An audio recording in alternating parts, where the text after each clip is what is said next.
أكثر الناس اتخذ الشيطان صديق،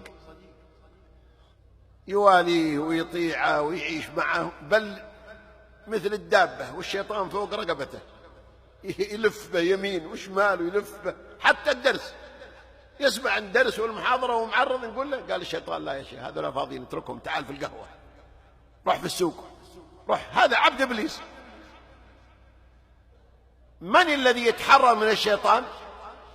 من التحق بولاية الله، خلاص يتمرد على الشيطان ويعاديه، لأنه ليس لله أمر إلا يقابله أمر للشيطان. الله أمر بالقرآن والشيطان أمر بالأغاني، الله أمر بالبيع والشيطان أمر بالربا، الله أمر بالزواج والشيطان أمر بالزنا، الله أمر بالطيبات والشيطان أمر بالخبائث. وين أنت؟ من أنت معه؟ مع الله ومع الشيطان؟ أجل عاد الشيطان. واتخذه عدوا كما أمرك الله، واتخذه عدوا كما أمرك الله.